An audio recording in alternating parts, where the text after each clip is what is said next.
Hello, everybody. Welcome to Wine, Women, and Writing. This is Pamela Fagan Hutchins, and this is a show where I talk to other writers about their complex, authentic characters, and especially female writers about their female characters. I'm so excited because this week I'm at BoucherCon, and at BoucherCon I have the ability to make a lot of new friends from all over the world that write the same kind of crazy dead body stuff that I do, and if I'm lucky, talk to them on the air about it, which is the treat you have in store for you today. Before we get started, I want to let you guys know that if you have a particular interest in getting these free podcasts delivered straight to your device, you can go to my website, PamelaFaganHutchins.com, the Wine, Women, and Writing page, and there's a link there to pick your favorite device and have it auto-delivered free of charge. And if you so desire, and I would desire for you too, you could also support the show in any way you'd like to, or even pitch to be on it yourself. So with no further ado, or rambling on my part, I want to introduce my new friend, Amy M. Reade. Amy, welcome to the show. Thank you. Thanks for being here. Thanks. So Amy and I share a link to Sisters in Crime, and we ran into each other at her book signing yesterday. She is not from around here, y'all. You guys know I split my time between Texas and Wyoming. Tell us a little about you and where from you hail. Whence from you hail? I hail from New Jersey. I hail from southern New Jersey, which is quite a bit different from northern New Jersey. You're not the Snooki crowd. I was going to say, no, I when I'm on Instagram, I hashtag my shots as the other Jersey Shore, because we live down where it's quieter and beaches and flat land, and yeah, you know, that part is the same as the Snooki part of New Jersey, but it's much slower paced, much quieter, I would say. I love that. That's right up my alley. And so, is this your first BoucherCon, or have you been coming for a while?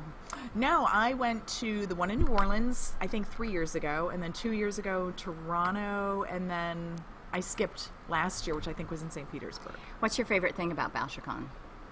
Meeting everybody. Yeah. Meeting new people, learning about other authors, and I was on a panel yesterday with a guy I had not met before, and I cannot wait to read his books. He sounds fascinating. That's super cool. Yeah. For those of you that don't know, BoucherCon pairs up authors and other people in the publishing industry and book selling industry with fans, and of course authors are readers, and we're the biggest fans there are. I mean, just basically go around trying to read all the name tags. I know. Cool. I've read your books. Tell when someone's looking at your name tag instead of your face. Yeah, they look at mine and then they go, oh. Oh, you. Well, tell us about what you write. Obviously, it's something mystery, thriller, suspense. Right. I write mysteries, and I write in a number of subgenres of mystery. So I write Gothic, in the style of Daphne du Maurier and Victoria Holt, Mary Stuart, not the werewolf vampire type of Gothic, but more the atmospheric, spooky, suspenseful type of Gothic. I also write cozy mysteries, I write contemporary mysteries, and I have a new historical mystery series that will be coming out soon. When we were talking before the show, and she was going through the list of all the ways, I mean, those are drastic changes of writer brain when you're doing them. I mean, we're dark, we're light, we're, edgy, we're this, and so we're going to call this mystery personality disorder. So, blah, blah, blah. But I like it. So do I. So what are you working on now? I am working on the third book in my cozy series, which is called the Juniper Junction Holiday Mysteries series, and they're mysteries set around holidays, typically on the American calendar. Okay. So I started out with Christmas. The second one was July 4th. The Christmas one was called The Worst Noel, and the July 4th one is called Dead, White, and Blue. And my Valentine's Day one that I'm working on now is called Be My Valencrime. And then I'm working on a Halloween one. I'm just this much started with it. Okay, I've got. Go ahead. Ghouls Night Out. Ghouls Night Out. Yes. I have to ask. Okay, so you get these readers, and they start with your Gothic, and then you come out with Dead, White, and Blue. Right. And do they make the transition with you? Are you hearing from the same folks? Yes, I am. Most of them make that transition with me. Yes. And what made you make that transition? Was there just a part of you that said, I need some sunshine in my life? Yes. Yep. This was me trying to write a book that's got a little bit of humor in it. Yeah. You know, there's some in the Gothics, there's a snarky comment here and there, but in the cozy, you can really work with humor a little bit more. And I've got a couple of, one of the main characters in the cozy mystery is the main character's mom, who has dementia. And so as these books progress, her dementia is getting a little bit worse and a little bit worse.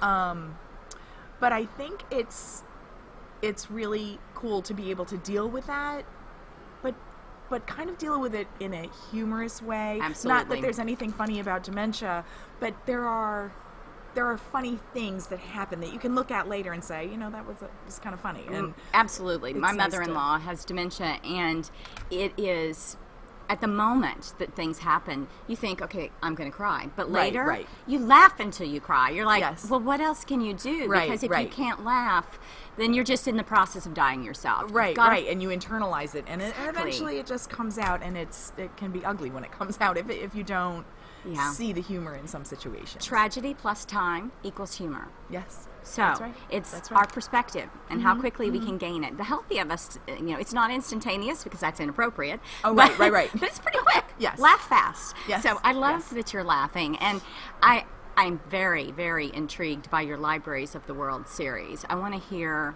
how you came up with this idea, and do you have you have some of these out, the Libraries of the World? The first book is out now, and I'm working on the second one. What's it called for us? The first book was called Trudys Diary, and the second book will be called Dutch Treat. Trudys Diary. And so you just pick a library and some special book collection that can become part of the mystery and the clues, or? Right. So we took a family trip to England, 2 years ago, I guess. And there is a library there in Herefordshire Herefordshire, I guess it's called. I can't say it. So she said it perfectly. The Hereford Cathedral has in it an old library where the books are shelved, but they're all chained to the shelf. It's called the Chained Library. Oh. And so I got sort of this idea when I visited the library that it would be really cool to start a mystery series where I use different collections that are specific to certain libraries around the world to commit or solve a crime. And so once I came back from that trip, I started kind of thinking about what libraries could I use. There are some obvious ones like the Trinity Long Library in Dublin. But the one that came to me first was the Library of Congress in Washington, D.C.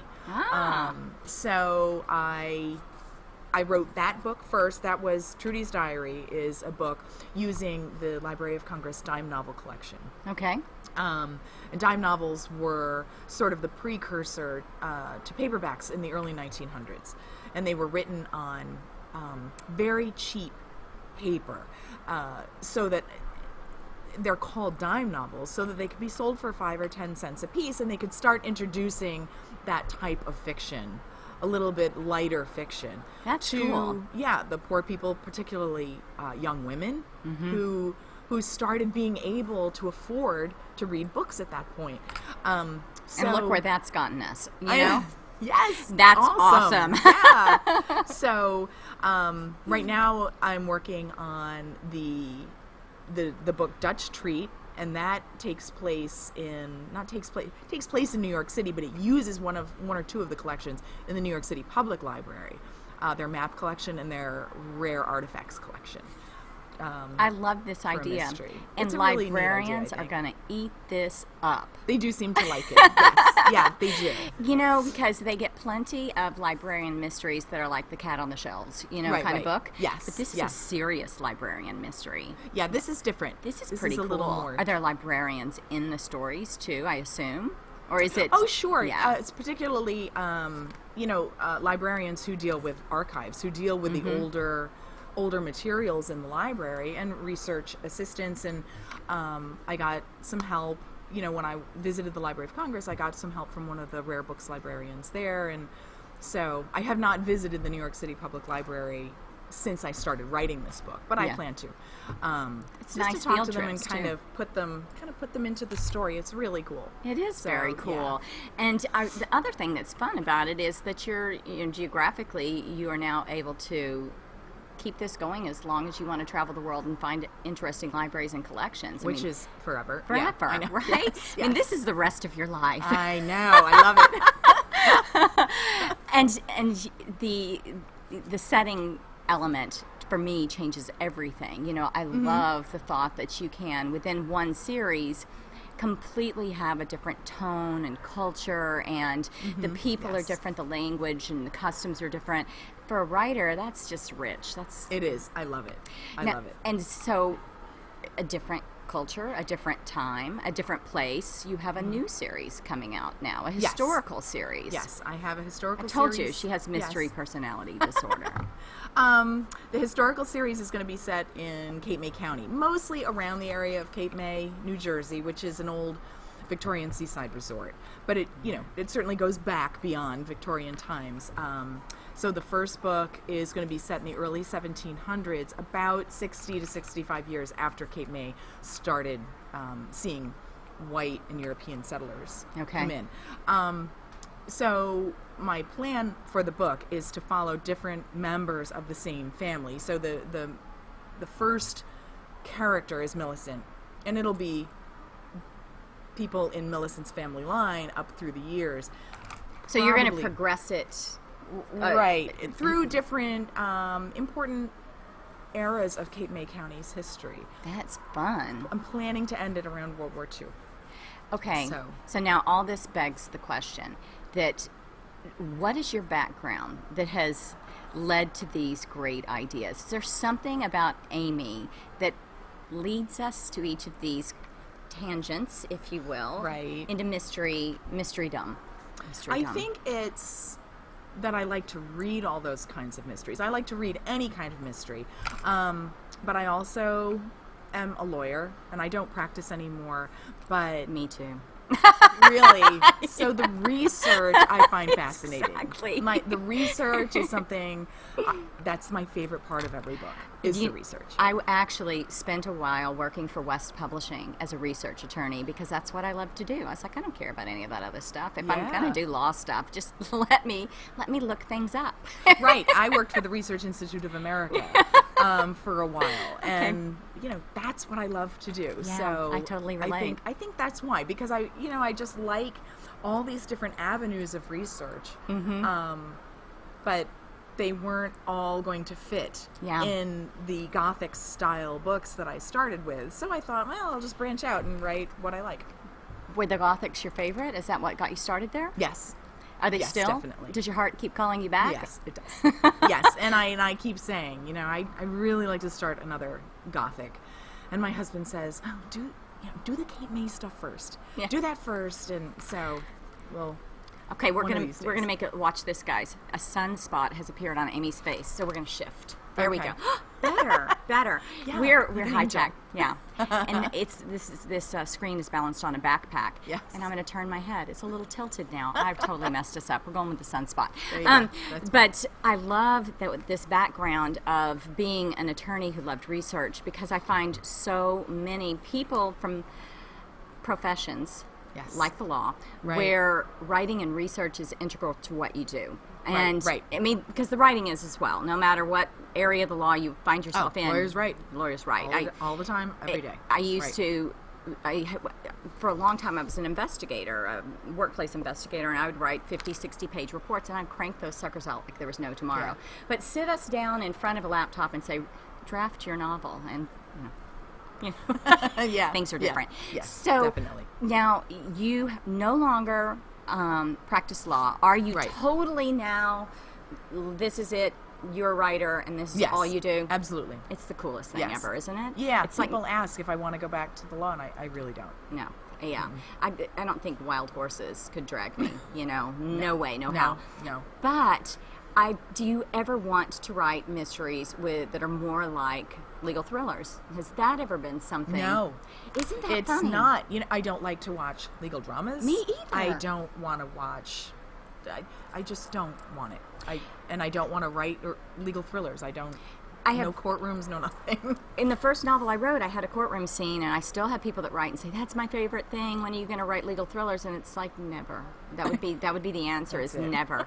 And any lawyer I write always manages to have been an escapee from the law. I don't know what that's about. That's right. I've met so many lawyers who have turned into writers, and really. I think there's something too. When you're practicing law, everything is fact-based and it's very logical. Yeah. When you write an affidavit, everything has to be step by step by step.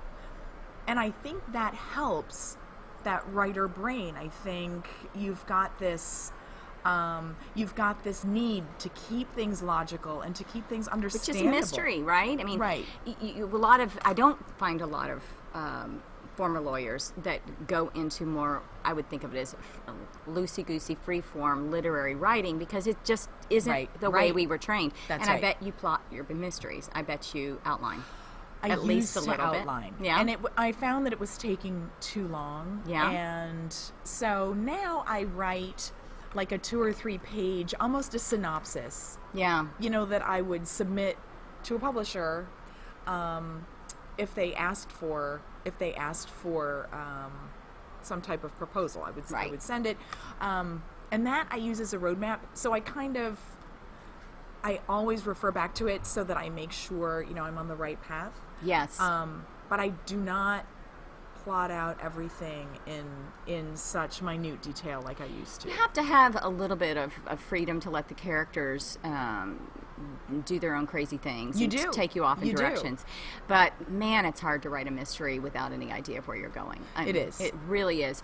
And so I think that when we come to something like BoucherCon, I find more people here that are some level of plotters than at a general writers convention, where you get a lot more pantsers who are like, I never write a thing down before I start. And it's like, you do not write mysteries then, I tell you.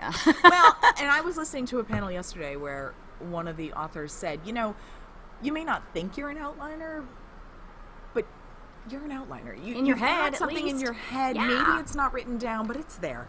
And exactly. You know where you're headed and what's going to happen. I can't stand doing this to her face, so y'all watch this. Here we go. It's coming in. There we go.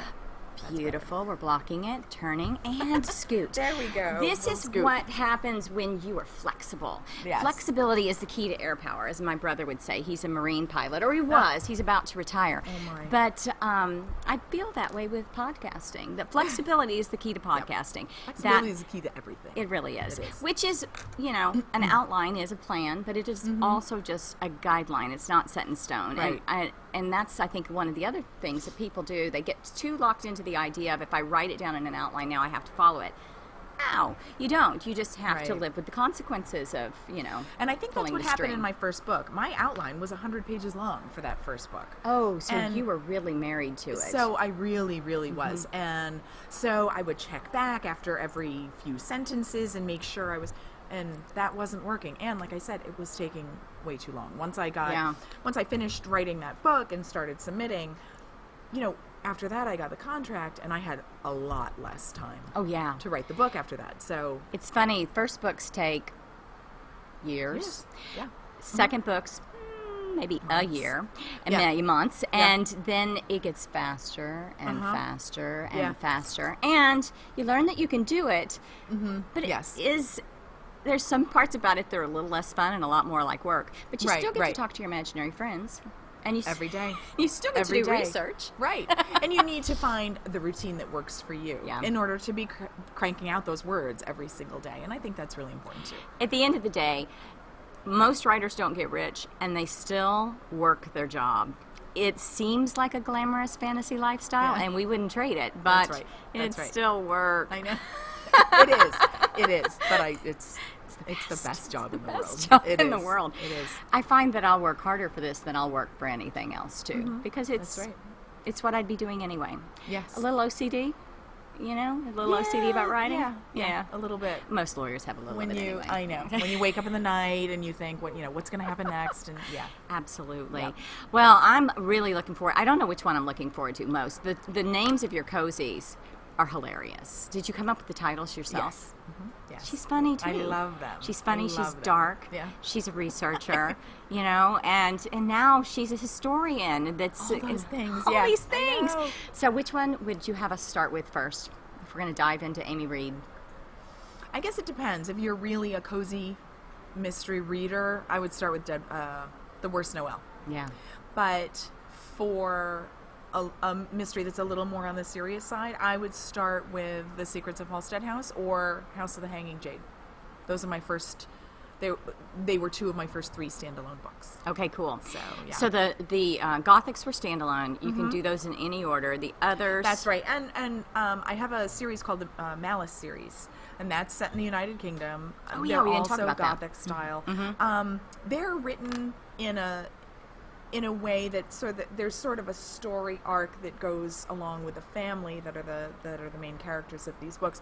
But they really can be read alone. The stories, are pretty separate. The plots of each story are pretty separate. It's a hard choice, you guys. So you'll just have to make this hard decision yourself. I think I'm going to start with one of the Gothics.